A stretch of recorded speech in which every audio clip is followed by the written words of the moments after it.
வணக்கம். நாம உண்கின்ற, அதாவது சாப்பிடுகின்ற பொருள்கள்ல, இயற்கை பொருள்கள்ல மிக முக்கியமானது தேன். அந்த காலத்துல எந்த ஒரு மருந்து குடுத்தாலும் தேன்ல குழச்சு சாப்பிடுங்க அப்படிம்பாங்க. தேனுக்கு ஒரு பெரிய சிறப்பு என்ன தெரியுங்களா? அது வெகு நாட்களுக்கு தேன் தானாக கெட்டுப் போகாது. அதுல போட்டு வைக்கக்கூடிய பொருளையும் கெட விடாது. அதனால தான் பிரமிடுகள்ல கூட அந்த மம்மீஸ் உடல சுத்தி தேன் பாகு இருக்கிறதாக ஒரு ஆராய்ச்சி சொல்லுது. இப்ப இந்த தேனுடைய சிறப்பு என்ன? இது ஒரு வகையில இத எப்படி சாப்பிடணும் அப்படின்னா, ஸ்பூன்லலாம் சாப்பிட முடியாது. இப்படி கையில வச்சு இப்படி நக்கி தான் சாப்பிடுவாங்க. அதாவது உண்ணுதல், பருகுதல், நக்குதல் அப்படியே இந்த நம்ம கெட்ட வார்த்தை மாரி சொல்றோம். இல்ல. இப்ப நீங்க உள்ளங்கையில வச்சு தான் அப்படி சாப்பிட்டு பார்த்தா அதனுடைய டேஸ்ட் புரியும். இந்த தேனுடைய விளைச்சல் எங்க அதிகம் இருக்கும் அப்படின்னா, மலைகள்ல இருக்கும். குறிஞ்சி தேன் அப்படிம்போம். மலைத்தேன். கண்ணதாசன் கூட எழுதுவார் இல்லையா?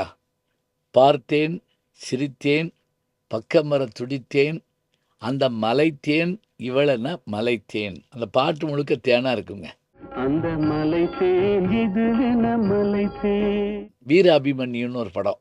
அந்த படத்துல கண்ணதாசன் எழுதின பாட்டு இது. இப்ப இந்த தேன பத்தி பார்க்குறப்ப, சமீபத்துல இந்து தமிழ் திசை பத்திரிக்கையில எல். மோகன் எழுதிய 10,000 பேரை உருவாக்கிய முன்னோடிங்கிற ஒரு கட்டுரை படிச்சேன். ரொம்ப ஆச்சரியமா இருந்ததுங்க. நான் சின்ன பிள்ளையில இந்த தேன் கூடலாம் போய் பார்த்துருக்கேன். மரத்துல ஏறி அடிக்க சொல்லுவாங்க. தேனீ கொட்டுச்சுன்னா வர்ற கஷ்டம் என்னன்னு நமக்கு தான் தெரியும். அது ஒரு நாளைக்கு உங்களுக்கு சொல்றேன். நாங்க தேன்கூடு எடுக்க போன கதையெல்லாம் ஒரு நாளைக்கு சொல்றேன். புகை போட்டு அந்த தேனீக்கள விரட்டிட்டு மயங்க வச்சுட்டு அத எடுப்பாங்களாம். தேன் அடை சாப்பிட அவ்வளோ நல்லா இருக்குங்க. அதுவும் அமாவாசைக்கு முதல் நாள் தான் அத புறம் எடுக்கணுமாம். ஏன்னா அது அது வரைக்கும் அது வச்சிருக்குமாம். இதில சமணர்கள் தேன் சாப்பிட மாட்டாங்க. தெரியுமா உங்களுக்கு? சிலப்பதிகாரத்தில அதுக்கான ஆதாரம் வருது. இந்த வழியா போனோம்னா, மரக்கிளைகள்ந்து வடியிற தேன் வந்து இந்த வாய்க்கால் தண்ணீல வரும். நம்ம பாட்டுக்கு அள்ளி குடிச்சுருவோம் அப்படின்னு அந்த கவுந்தியடிகள் சொல்லுவாங்க. இந்த தேன் வந்து அத்தனை தேனீக்களுடைய உழைப்புங்க. இந்த தேன்ங்கிற இத வந்து நம்ம இயற்கையிலேயே எடுத்துக்கிட்டு இருந்தோம். தேனீ வளர்ப்புங்கிற ஒரு முறைய கொண்டு வந்தது எப்ப அப்படின்னு பார்த்தீங்கன்னா, 1883ல கிறிஸ்தவ பாதிரியாரான நியூட்டன் என்பவர் என்ன பண்றாரு, முதல்ல இந்த தேனீ வளர்ப்பு முறைய இந்தியாவுல அறிமுகப்படுத்துறாரு. செயற்கை முறையில. தோட்டம் அமைச்சு அந்த பெட்டியில வச்சு வளர்க்கறது. அதற்கு பிறகு இது கொஞ்சம் கொஞ்சமா முன்னுக்கு வந்து 1919ஆம் ஆண்டு மார்த்தாண்டம் அருகில் ஒய்எம்சிஏ அவர்களுடைய அந்த ஒருங்கிணைப்பின் மூலமாக இந்த தேனீ வளர்ப்பு வந்து விழிப்புணர்வை ஏற்படுத்துச்சு. இதுல ஒரு ஆச்சரியமான பேட்டி என்ன தெரியுங்களா? 81 வயதான மார்த்தாண்டம் அருகே இருக்கக்கூடிய கொட்டூரைச் சேர்ந்த பி. ஹென்ரிங்கிற ஒரு முதியவர் வந்து இது பத்தி ஒரு பேட்டி குடுத்துருக்காருங்க. 20 வயதுல தொடங்குன இந்த தேனீ வளர்ப்பு முறை இன்றைக்கு 81 வயதிலயும் தொடர்ந்துகிட்டு இருக்கு. இதன் மூலமாக நல்ல லாபம் கிடைக்குது. 10,000த்துக்கு மேற்பட்டவருக்கு வழிகாட்டியிருக்காரு தேனீ வளர்ப்புல. மார்த்தாண்டம், குலசேகரம், பேச்சிப்பாறை போன்ற நாகர்கோவில் மாவட்டத்தில இருக்கக்கூடிய பகுதிகள்ல தேனீ வளர்ப்புங்கிறது ஒரு பெரிய தொழிலாவே நடந்துகிட்டு இருக்கு. இன்னொரு ஆச்சரியம் என்ன தெரியுங்களா? இந்த பெட்டியில இந்த ராணி தேனீய மாத்திரம் கொண்டு வந்து வச்சுட்டா போதுமாங்க. மற்ற அத்தனை தேனீக்களும் வந்து சேர்ந்துருமாம். 40,000த்துக்கு மேற்பட்ட வேலைக்கார தேனீக்கள் அங்க வேலை பார்த்துக்கிட்டே இருக்குமா. அவற்றினுடைய ஆயுள் காலம் என்ன தெரியுமா? 100 நாள் தானாம்ங்க. 100 நாள் வேலை பார்க்குற ஒரே இனம் எதுன்னு பார்த்தீங்கன்னா, இன்னைக்கு வேணா நம்ம மனித இனம்னு சொல்லலாம். ஆனா அது தேனீ தானாங்க. அதுக்கு பிறகு அது மறைஞ்சிருமாம். ஆனா ராணி தேனீ 3 ஆண்டுகள் இருக்குமாம். அது முட்டையிடுவதோடு மட்டுமல்லாமல், அதனுடைய தலைமை பொறுப்புல அது இருக்குமாம். இப்ப இந்த தேனீயினுடைய உழைப்பின் காரணமாகத்தான் நமக்கு வந்து இவ்வளவு விஷயம் கிடைக்குது. இப்ப இவரு தன்னுடைய 50 ஆண்டு கால தேனீ வளர்ப்பு முறையில ஒரு விஷயத்த சொல்றாரு. 1991ஆம் ஆண்டு ஒரு பேண்டமிக் டே. அதாவது இப்ப கொரோனா வந்து நமக்கெல்லாம் ஒரு துன்பம் ஏற்பட்ட மாரி, தேனீக்கள் எல்லாம் அழியிற மாரி ஒரு நிலை வந்ததாம்ங்க. அதுலருந்து இன்னும் கூட மீளலைன்னு சொல்றாரு. இன்னொரு ஆச்சரியமான செய்திய நான் படிச்சேன். இயற்பியல் துறையைச் சேர்ந்த ஐன்ஸ்டீன் சொல்றாருங்க, தேனீக்கள் மட்டும் இந்த உலகத்தில் அழிந்து போய்விட்டால் 6 மாதத்தில் உலகமும் அழிஞ்சு போயிருங்கிறாரு. சரி, இன்னைக்கு என்ன பெரிய சூழல் தெரியுங்களா?